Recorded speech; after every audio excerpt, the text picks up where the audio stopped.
আমি আর আমি আর ওই বাড়িতে ফিরে যাব না। মা চলে যাবার পর তো বাবা আমাকে সুখী রাখার জন্য আরো দুটো বিয়ে করলো। কিন্তু কিন্তু দুই সৎ মারা তো আমার জীবনটাকে একদম নরক বানিয়ে দিয়েছে। ওই নরকে ফিরে যাওয়ার থেকে এই জঙ্গলে থেকে মরে যাওয়াই ভালো। এসব কথা বলে দীপ্তি কাঁদতে কাঁদতে একটি গাছের নিচে শুয়ে পড়ল এবং এক পর্যায়ে সে ঘুমিয়ে পড়ল।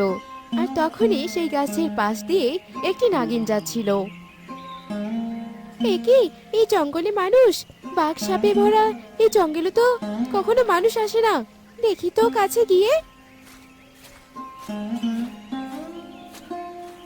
নাগিন দীপ্তির কাছে গিয়ে দীপ্তির মাথায় হাত বোলাতে থাকে আর দীপ্তি ঘুমের ঘোরে বলতে থাকে, মা, মা তুমি এসেছো।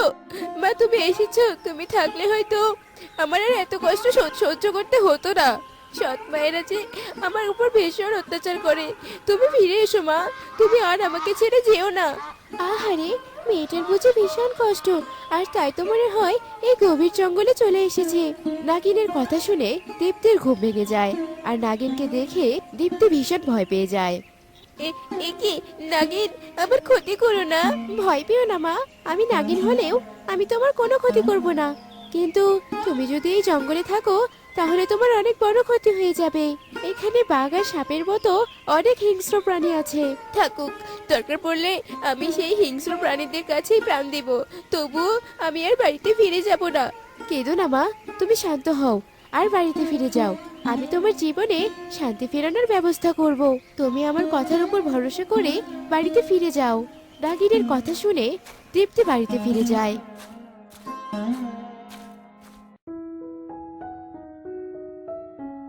আর কিছুদিন পরেই দীপ্তির বাবা রমেশ আরেকটি বিয়ে করে বউ বাড়িতে নিয়ে আসে। এ কি গো, তুমি আরেকটা বিয়ে করেছো? আমরা তো 200 দিন ঘরেই আছি, তবুও তোমাকে আরেকটা বিয়ে করতে হলো। তোমরা যে আমার মা মারা মেয়েটার কি হাল করেছো তা কি জানো? তাই তো তোমাদের শিক্ষা দিতে আমি আরেকটা বিয়ে করেছি। আর এখন থেকে দীপ্তির দেখাশোনা নমিতাই করবে। রমেশের কথা শেষ হতে না হতেই সেখানে দীপ্তি চলে আসে। এ কি বাবা, তুমি আরেকটা বিয়ে করেছো? এ কি তুমি? হ্যাঁ, আমি তোমার তৃতীয় মা, আর এখন থেকেই আমি তোমার দেখভাল করব। চলো তো মা, আমাকে ঘরে নিয়ে চলো। এরপর দীপ্তি নমিতাকে ঘরে নিয়ে যায়। নমিতাকে দেখে দীপ্তি ভীষণ খুশি ছিল, আর নমিতাও দীপ্তিকে প্রায় আপন করে নেয়। এবার কিরে হবে ছোট, নতুন বউ যদি দীপ্তিকে আমাদের থেকে বেশি দেখাশোনা করে তাহলে তো রমেশ আমাদের দিকে ফিরেও তাকাবে না। সে যাই হোক, নতুন বউকেও আমাদের দলে নিয়ে আসতে হবে। তারপর 3 সৎমা মিলে দীপ্তির উপর অত্যাচার করব। সে ঠিক বলেছো তুমি। তার আগে দেখি শয়তান শয়তান দীপ্তি কোথায়। আমার পা দুটো বড্ড ব্যথা করছে। দীপ্তি, এই দীপ্তি।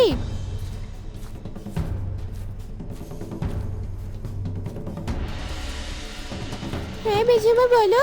আসলে আমি ভাত খাচ্ছিলাম তো, তাই আসতে একটু দেরি হয়ে গেল। আর অজুহাত দিতে হবে না, তোর যে কি কাণ্ড সেটা আমি ভালো করেই জানি। এখন অযথা কথা রেখে আমার পা দুটো টিপে দে তো দেখি। আমার পা দুটো টিপে দে তো দেখি। আমার পা দুটো যে বড্ড ব্যথা করছে। মা, আমি তো ভাত খাচ্ছিলাম, খেয়ে এসে দেই। তোর এত বড় সাহস, তুই আমার কথা শুনিস না তাই না? দাঁড়া, দেখাচ্ছি মজা। এই কথা বলে রাগিনী রেগে গিয়ে দীপ্তির দিকে একটি ঢিল ছোড়ে। আর তখনই নমিতার চোখ থেকে একটি আলোক রশ্মি বেরিয়ে সেই টুলের উপর পড়ে। আর টুল দীপ্তির গায়ে না লেগে উল্টো অভয়ার গায়ে লাগে। তোর এত বড় সাহস, তুই আমাকে আঘাত করিস? তোর 12টা আমি আজকে বাজাবো। এরপর টুল নিয়ে অভয়া রাগিনীকে ছুড়ে মারে। আর এরপর রাগিনী এবং অভয়ার মাঝে মারামারি শুরু হয়ে যায়। দেখেছো যুথি, কিভাবে তোমাকে তোমার সৎমায়েদের হাত থেকে বাঁচালাম? সত্যি তুমি আমাকে খুব বাঁচিয়েছো। বড় মা আর মেজো মার মাঝে যে মারামারি হচ্ছে না, তাতে আমার খুব মজা লাগছে। দীপ্তি আর রাগিনী যখন এসব কথা বলছিল, তখনই জানালা দিয়ে অভয়া এবং রাগিনী এই সব কথাই শুনতে পায়। সে কি রে, এই ছোট বউ তাহলে একজন নাগিন? এই নাগিনী এতদিন এই বাড়িতে ছিল আর আমাদের কবল থেকে দীপ্তিকে বাঁচাচ্ছে। সে যাই হোক, এই নাগিনকে এই বাড়িতে আর থাকতে দেয়া যাবে না। এই নাগিনকে এই বাড়ি থেকে তাড়াতেই হবে মেজো, না হলে আমাদের উদ্দেশ্য কখনোই পূরণ হবে না। এসব বলে অভয়া এবং রাগিনী সেখান থেকে চলে যায়। আর এভাবেই বেশ কিছুদিন কেটে যায়। একদিন নমিতা দীপ্তি এবং রমেশকে খেতে দিচ্ছিল, আর তখনই অভয়া এবং রাগিনী সেখানে একটি সাপুরিকে নিয়ে চলে আসে। একই, তোমরা হঠাৎ সাপুরিয়াকে নিয়ে এসেছো? এই বাড়িতে তো কোনো সাপ নেই, তাহলে সাপুরিয়া দিয়ে কি হবে? সাপ আছে কিনা সেটা এক্ষুনি দেখতে পাবে। আর এতদিন তো আমরা একটি সাপের সঙ্গেই ছিলাম, তুমি তো একটি সাপকে বিয়ে করে বাড়িতে নিয়ে এসেছো। একই সাপুরে, তুমি তাকিয়ে দেখছো কি? তুমি তোমার কাজ শুরু করো।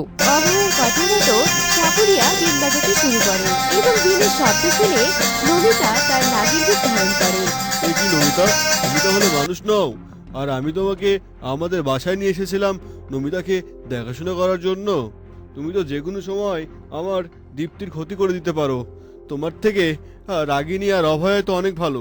তুমি এক্ষুনি চলে যাও আমার বাড়ি থেকে, নয়তো আমি কিন্তু তোমাকে সাপুরিয়ার হাতে তুলে দেবো। রমেশের মুখে এমন কথা শুনে নাগিনী সেখান থেকে তাড়াহুড়ো করে চলে যায়।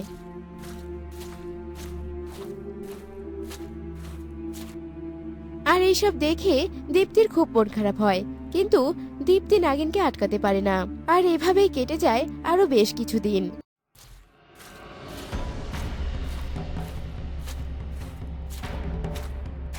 দীপ্তিমা, দীপ্তিমা, কোথায় তুই? তাড়াতাড়ি আয় মা। রমেশের চিৎকার শুনে অভয়া, রাগিনী এবং দীপ্তি সেখানে চলে আসে। একি বাবা, তুমি এভাবে মাটিতে পড়ে আছো কেন? কেন পড়ে আছে দেখতে পাচ্ছিস না? তোর বাবাকে যে সাপে দংশন করেছে। মেজো, তুই গিয়ে তাড়াতাড়ি একটি সাপুরিয়াকে ডেকে নিয়ে আয়, তাহলে যে আমাদের দুজনকে বিধবা হতে হবে, পথে পথে ভিক্ষা করতে হবে।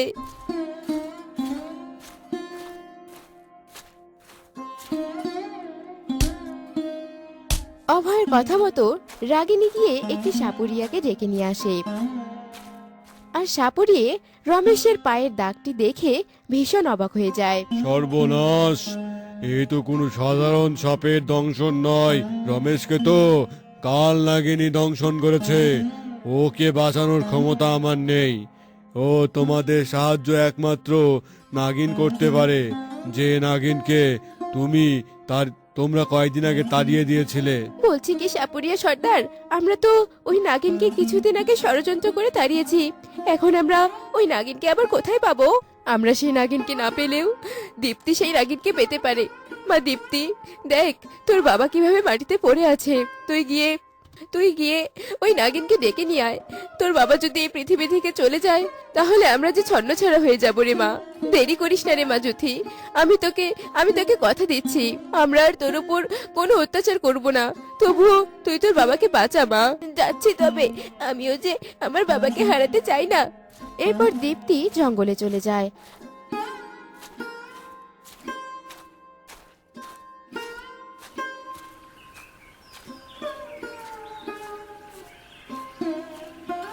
আর নাগিনের সাথে দীপ্তির দেখা হয়ে যায়।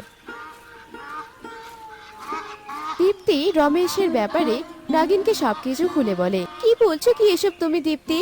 তোমার বাবাকে পাল্লাক দংশন করেছে? তাহলে এক্ষুনি যাব আমি তোমার বাবাকে বাঁচাতে।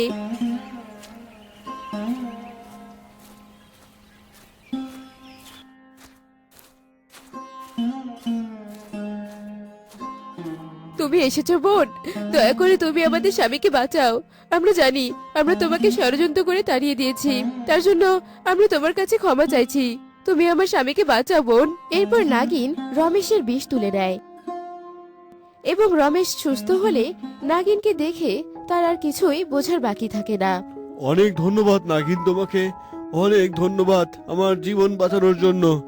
আর আজ তোমার এই উপকার দেখে আমি বুঝতে পারছি যে তুমি আসলে দীপ্তির ক্ষতি নয়, ওর উপকার করার জন্য এসেছিলে। আমাকে ক্ষমা করে দাও। আর সেটা আমরা বুঝতে পেরেই নাগিনকে ষড়যন্ত্র করে তাড়িয়ে দিয়েছিলাম, কিন্তু এখন আমরা আমাদের ভুল বুঝতে পেরেছি। তুমি আমাদেরকে ক্ষমা করে দিয়ে আমাদের সাথে থেকে যাও নাগিন বোন। আমরা 3 সৎমা মিলে দীপ্তিকে অনেক আদর যত্নে আগলে রাখবো। তা হয় না গো, তবে তোমরা যে তোমাদের ভুল বুঝতে পেরেছো আর দীপ্তিকে আপন করে নিয়েছো, আমি তাতেই খুশি। তোমরা আমার দীপ্তিকে কোনো কষ্ট দিও না, ওর জন্য যে আমি এত কিছু করেছি। তারপর সেখান থেকে নাগিন চলে যায়। আর আর দীপ্তির সৎ মা তারপর থেকে দীপ্তিকে অনেক ভালোবাসতে শুরু করে।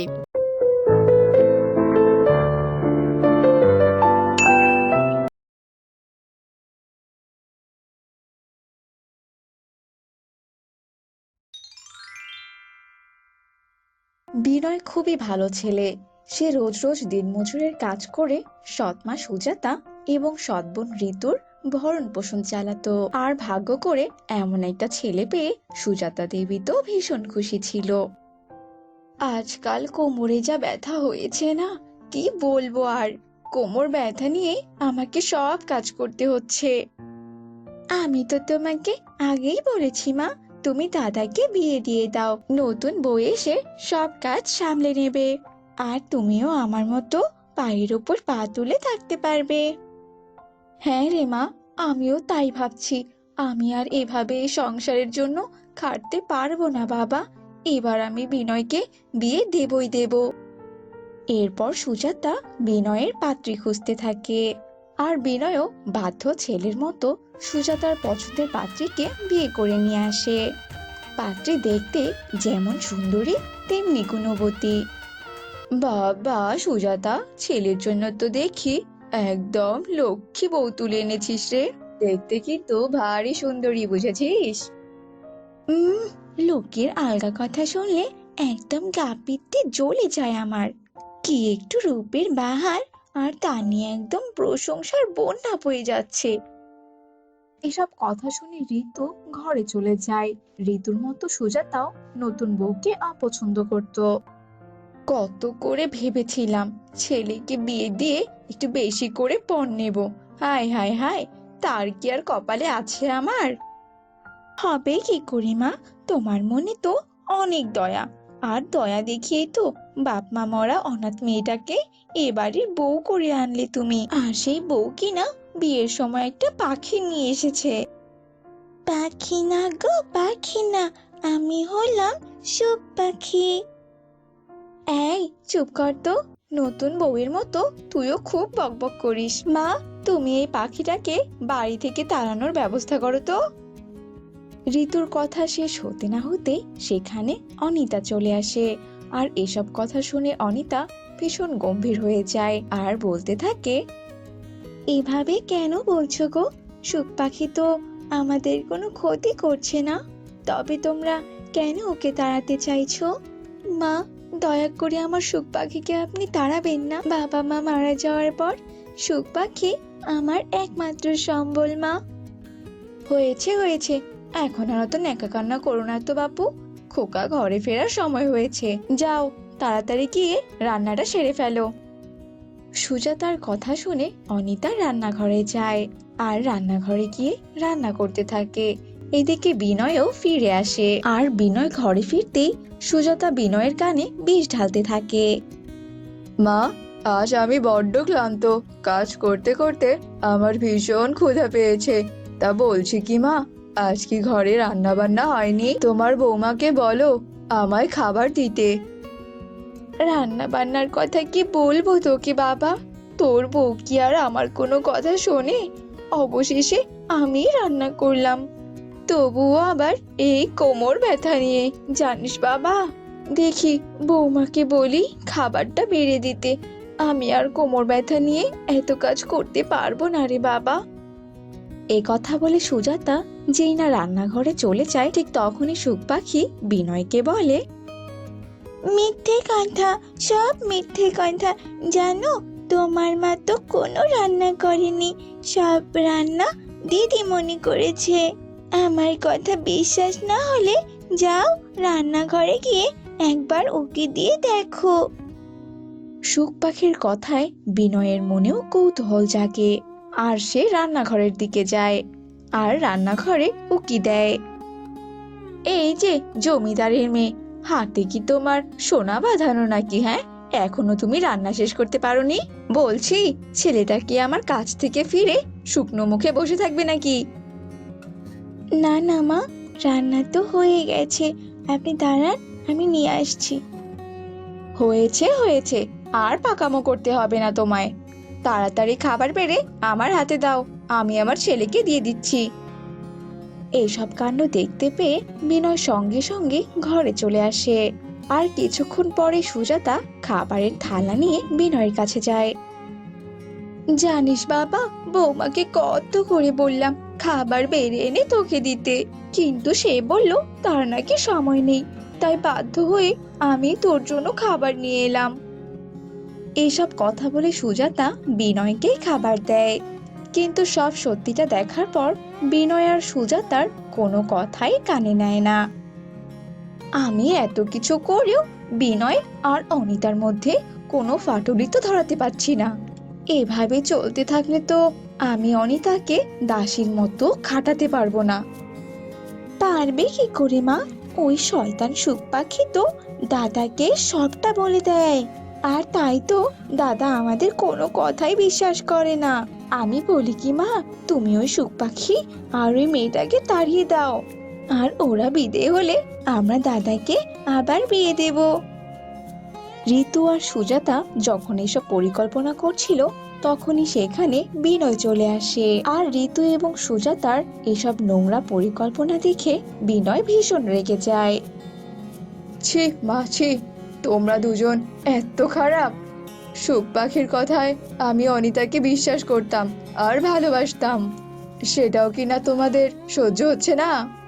তবে শোনো তোমরা, অনিতা আর সুখ পাখি কাউকে তোমাদের তাড়াতে হবে না, আমি ওদের দুজনকে নিয়ে এ বাড়ি ছেড়ে চলে যাচ্ছি।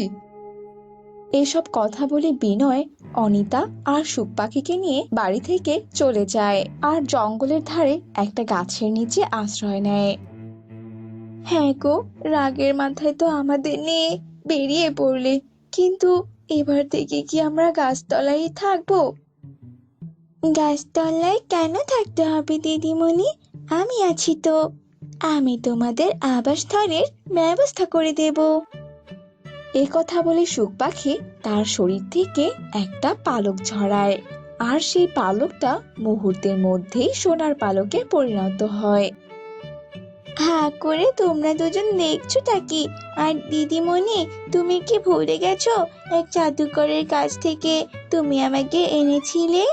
আমি জাদু শক্তি প্রাপ্ত গো। এতদিন তুমি বিপদে পড়নি, তাই তো আমি তোমার কোনো সাহায্য করিনি। সে যাই হোক, এখন এই সোনার পালকটা বিক্রি করে ঘর বাড়ি বানানোর ব্যবস্থা করো তো। সুখ পাখির কথা মতোই বিনয় সোনার পালকটা নিয়ে যায়, আর সেই সোনার পালক বিক্রি করে বিনয় সুন্দর একটা বাড়ি বানায়। সুখ পাখিকে নিয়ে বিনয় আর অনিতা সুখে শান্তিতেই দিন কাটাচ্ছিল। এদিকে এসব কথা সুজাতা আর ঋতু জানতে পারে, আর বিনয়ের সুখের সংসারের ওপর ঋতু আর সুজাতার কুনজর পড়ে। দেখেছো মা, দেখেছো, আমাদের বাড়িতে থাকতে ওই সুখ পাখি খালি কুটনামো করতো, একদিনও সোনার পালক দেয়নি, অথচ দাদা বৌদি আলাদা হতে না হতে সোনার পালক দিচ্ছে। তবে ওই সুখ পাখির আর কোনো নিস্তার নেই রে মা, এবার তো আমি ওকে উচিত শিক্ষা দেব। সোনার পালক দেওয়া তো দূরের কথা, এবার তো আমি ওর পালকগুলোই তুলে ফেলবো। এসব পরিকল্পনা করে ঋতু আর সুজাতা রাতের অন্ধকারে বিনয়ের বাড়িতে যায়, আর সুখ পাখিকে চুরি করার জন্য যে না খাঁচায় হাত দেয়, অমনি সুজাতার হাতে আগুন লেগে যায়। আর সুজাতা ব্যর্থ হওয়ায় ঋতু সুখ পাখির খাঁচায় হাত দেয়, আর সঙ্গে সঙ্গে ঋতুর হাতেও আগুন লেগে যায়। একে একে মা, আমার হাতেও তো আগুন লেগে গেল। ও, খুব জ্বালা করছে আমার। জ্বালা করছে, নেভাও মা, আমার হাতের আগুন নেভাও। ও মা, আমার যে খুব জ্বালা করছে মা। এরপর ঋতু আর সুজাতা মিলে অনেকবার আগুন নেভানোর চেষ্টা করে, কিন্তু কিছুতেই আগুন নিভছিল না, বরং সেই আগুনে পুড়ে দুই মা মেয়ের মৃত্যু হয়। আর এভাবেই সুজাতা এবং ঋতু তাদের পাপের শাস্তি পায়।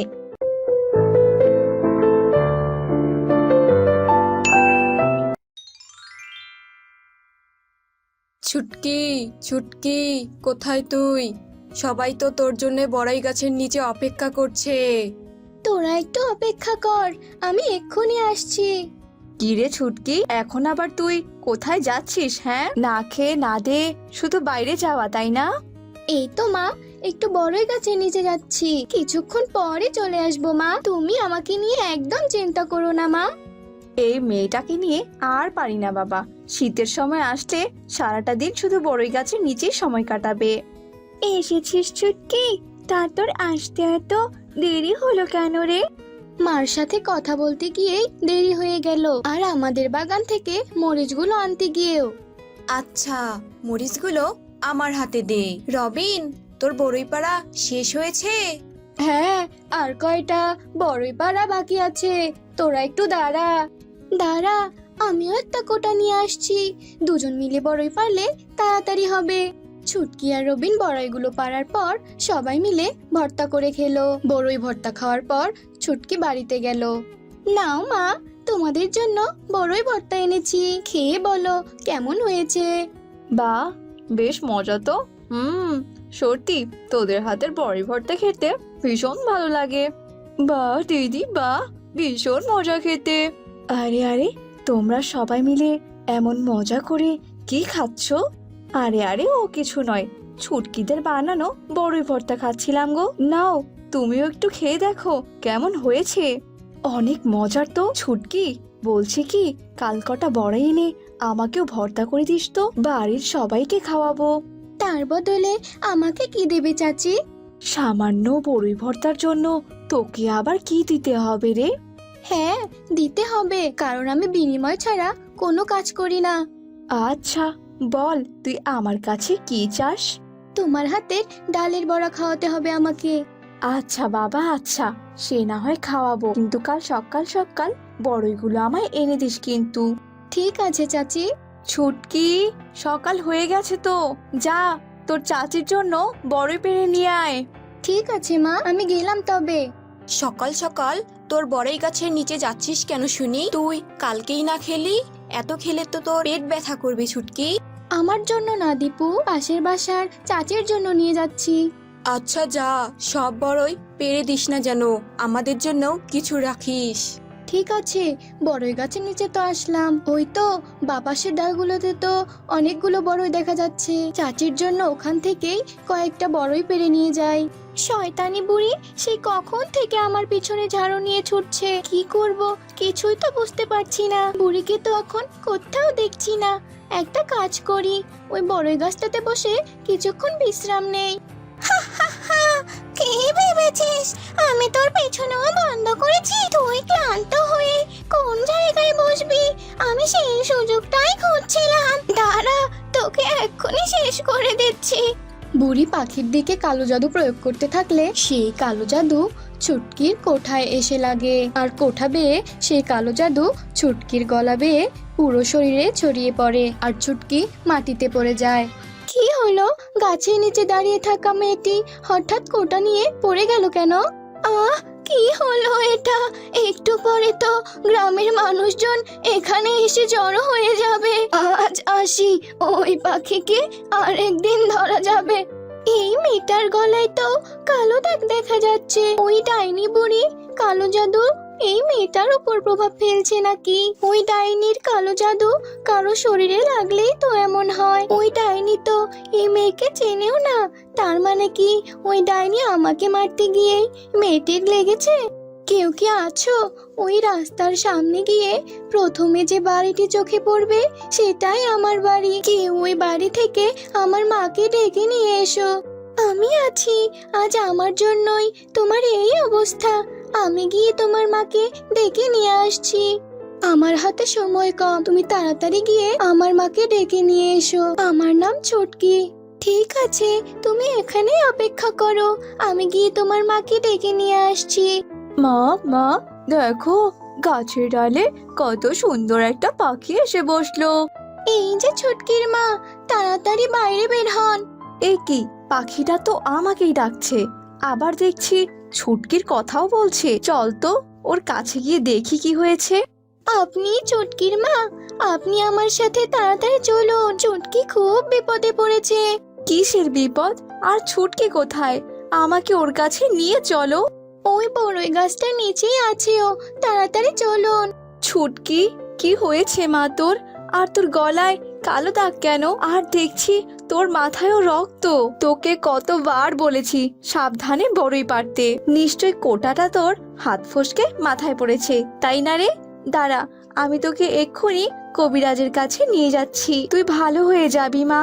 ছুটকিকে এখন কবিরাজের কাছে নিয়ে গিয়ে কোনো লাভ হবে না। ডাইনির কালো জাদু যার শরীরে লাগে তাকে কেউ বাঁচাতে পারে না। আমি দুঃখিত। ডাইনি বুড়ি, কালো জাদু, এসব কি বলছো তুমি? আমি তো এসবের কিছুই বুঝতে পারছি না। মা, ছোটু, তোমাদেরকে আমি শেষবারের মতো দেখতে পেলাম, এতেই আমি খুশি। তোমরা ভালো থেকো মা। এই কথা বলে চুটকি মারা গেল। চুটকির মা আর তার ভাই কান্নায় ভেঙে পড়লো। চুটকিকে তার বড়ই গাছের নিচেই কবর দেওয়া হলো, কিন্তু মৃত্যুর পর তার আত্মা ওই বড়ই গাছেই ফিরে এলো। আমি আবার বড়ই গাছের উপরে এলাম কি করে? ওই তো বড়ই গাছের নিচ দিয়ে ছোটু যাচ্ছে। ছোটু, ছোটু, দেখ আমি এখানে। যতবারই আমি এই বড়ই গাছের নিচ দিয়ে যাই, ততবারই আমার ছোটকি দিদির কথা খুব মনে পড়ে। ধুর বাবা, কাল থেকে এই রাস্তা দিয়ে আর যাবই না। এসব কি বলছিস ছোটু? তুই কি আমাকে দেখতে পাচ্ছিস না? আমার কথা কি তুই শুনছিস না? ছোটু এখন থেকে তোমাকে দেখতে পাবে না, আর তোমার কথাও শুনতে পাবে না, কারণ এখন থেকে তুমি এই বড়ই গাছের আত্মা। কিন্তু তুমি তাহলে আমাকে কিভাবে দেখতে পাচ্ছ? তোমার মতো আমিও ডাইনি বুড়ির আক্রমণের শিকার হয়েছিলাম, কিন্তু সে আমাকে পুরোপুরি মারতে পারেনি বলে রাগের চোটে আমাকে পাখি বানিয়ে দিয়েছে। তার জাদু আমার শরীরে থাকার কারণে আমি তোমাকে দেখতে পাচ্ছি। ডাইনি বুড়ি তোমার পিছু কেন নিয়েছে? শুধু আমার না, আমার মা বাবার পিছু নিয়েও ওই ডাইনি বুড়ি আমার মা বাবাকেও মেরে ফেলেছে। তাদের আত্মা এখনো আমাদের বাড়িতে বন্দি। আমাদের কাছে একটা চাবি আছে, যে চাবিটা হাতে পেলে ওই ডাইনি বুড়ি অপশক্তির দরজা খুলে দিতে পারবে, আর সে অনেক ক্ষমতাধর হয়ে যাবে। তাকে কেউ আটকাতে পারবে না। সেই চাবির কারণে ওই ডাইনি বুড়ি তোমার মা বাবাকে মেরেছে আর তোমাকে পাখি বানিয়ে দিয়েছে। হ্যাঁ, ওই চাবিটা পেলে ডাইনি বুড়ি গ্রামের কাউকেই ছাড়বে না, আর তোমার পরিবারকেও না। ওই ডাইনি বুড়ির কারণেই আমার মা আর ভাই আমাকে হারিয়েছে। আমি আর কারো সাথেই এমনটা হতে দেব না। ওই ডাইনি বুড়িকে থামাতেই হবে আমাদের। কিন্তু কিভাবে? ওই ডাইনি বুড়ির তো অনেক ক্ষমতা, আর সে অনেক চালাক। আমরা চাইলেও ওর কিচ্ছু করতে পারবো না। আমার কাছে একটা বুদ্ধি আছে, কিন্তু এই জন্য তোমাকে আমার কথা মতো কাজ করতে হবে। আজ তো শুক্রবার, ছুটকি বেঁচে থাকলে আজ আমরা সবাই মিলে পুরোই ভর্তা করে খেতাম। ওর কথা প্রতিদিনই খুব মনে পড়ে। কিভাবে যে কি হলো কিছুই টের পেলাম না। আগে যদি জানতাম তুই আমাদেরকে এভাবে রেখে যাবি, তাহলে তোকে কখনোই চোখের আড়াল হতে দিতাম না। তোমার বন্ধুরা তোমাকে অনেক ভালোবাসে চুটকি। হ্যাঁ, আমি জানি। এখনই সময়। আমি তোমাকে যা যা বলেছি তুমি তা গিয়ে ওদেরকে বলো। আমার কথা শুনলে ওরা তোমাকে ঠিকই সাহায্য করবে। এখানে দাঁড়িয়ে থাকতে আর ভাল লাগছে না, চল আমরা চলে যাই। আর কখনোই আমরা এই গাছের বড়ই খাবো না। তোমরা যেও না। ওই পাখিটা আমাদের ডাকলো মনে হয়। ছুটকির আত্মা এই বড়ই গাছেই আছে, ও তোমাদের সব কথা শুনেছে। কি বলছো এসব? আমরা তোমার কথা বিশ্বাস করি না। ছুটকি, তুমি ওদেরকে দেখিয়ে দাও যে তুমি এই বড়ই গাছেই আছো। ছুটকি তার বড়ই গাছে ঝাঁকি দিল, আর অনেকগুলো বড়ই একসাথে নিচে পড়ে একজনের নামের আকার নিল। দীপু দেখ, বড়ইগুলো দিয়ে কে যেন তোর নাম লিখেছে। এটা আমাদের ছুটকি ছাড়া আর কেউই করতে পারে না। কিন্তু ছুটকি তো মারা গেছে, এটা কিভাবে সম্ভব? দাঁড়াও, আমি এখনই তোমাদেরকে সব খুলে বলছি। সব কথা শুনে বুঝলাম আসলে ছুটকির সাথে কি হয়েছিল। কালো দাগ দেখার পর থেকে আমার সন্দেহ হচ্ছিল। আমরা ওই ডাইনি বুড়ির কাছ থেকে প্রতিশোধ নিতে চাই। এর জন্য আমাদের যা যা করতে হবে তা আমরা করব। ঠিক আছে, আজই ওই ডাইনি বুড়িকে ডেকে আনবো আমি। এরপর আমি তোমাদেরকে যা যা করতে বলবো তাই করবে তোমরা। ঠিক আছে, তুমি ডাকো ওই ডাইনি বুড়িকে। ওই বদ পাখিটা আমাকে ডাকছে, নিজের থেকে আমার সাথে কথা বলতে চাইছে। এই কয়দিন আমি ওকে কত খুঁজেছি, মনে হচ্ছে ওই বড়ই গাছে আছে। ও বুঝেছি, ওর মা বাবা মরে যাওয়ার পর ওর বেঁচে থাকার শখ মিটেছে। ঠিক আছে, আমি এখনই যাচ্ছি। বুড়ি এখনই চলে আসবে, তোমরা লুকোও তাড়াতাড়ি। ঠিক আছে, এই লুকো সবাই। তুই এখানেই ছিলি তাহলে? এখন ভালোই ভালোই ওই চাবিটা আমাকে দিয়ে দে বলছি। কথা দিলাম তোকে কম কষ্ট দিয়ে মারবো আমি। এই নাও তোমার চাবিটা, আমি এই বড়ই গাছের ডালে রাখলাম, এসে নিয়ে যাও। বুড়ি সেই গাছের কাছে যেতে থাকলে মাটিতে ফেলে রাখা ফাঁদে তার পা পড়লো। সে গাছের ডালে উল্টো হয়ে ঝুলে পড়লো। বড়ই গাছের কাটা ডালগুলো নিয়ে আয়, ওগুলা দিয়েই আজকে ডাইনি বুড়িকে আইস্তা করব। এনেছি, তুইও একটা নে। তোরা কি ভেবেছিস তোদের এই পাতানো সামান্য ফাঁদ আমার ক্ষতি করবে? দাঁড়া, তোদেরকে এক্ষুনি দেখাচ্ছি। এ কি, বুড়ি তো হাত দিয়ে দড়িটা খুলে ফেলেছে, আবার মাটিতে পড়ার আগেও দাঁড়িয়ে পড়েছে। এ কি, বুড়ি রবিনকে উপরে তুলে ফেললো। এবার তো তোর পালা। ছেড়ে দাও বলছি আমার বন্ধুদেরকে। এটা ছুটকির গলা না? ছুটকি, তুই? তুই তাহলে গাছের আড়ালে লুকিয়ে এসব করছিলি? তোর মতো কত আত্মাকে আমি নিমেষেই ধ্বংস করেছি জানিস তুই?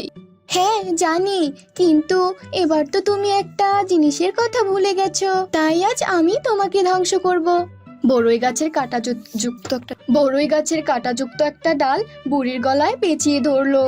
গাছের বড়ইগুলো হঠাৎ পাথরের মতো শক্ত হয়ে বুড়ির দিকে ছুটতে থাকলো, আর ছুটকি গাছের ডালে থাকা চাবিটি নিয়ে বুড়ির কপালের দিকে ছুঁড়ে মারলো। চাবির পিছনটা ধারালো চাকুর মতো ছিল, সেটা লেগে বুড়ি ধ্বংস হয়ে গেল। এখন আমি সহ সব আত্মা মুক্তি পেয়ে যাবে। তোরা সবাই ভালো থাকিস, আর আমার গাছের বড়ইগুলো সবাই মিলে খেয়ে শেষ করিস, তাহলে আমি খুশি হব। আমিও আমার পাখি রূপ থেকে মুক্ত হয়ে আমার আগের রূপে ফিরে এসেছি। তোমাদের সবাইকে অনেক ধন্যবাদ। ছুটকির আত্মা সহ সব আত্মা মুক্তি পেল এবং বকুলও তার বাড়িতে ফিরে গেল।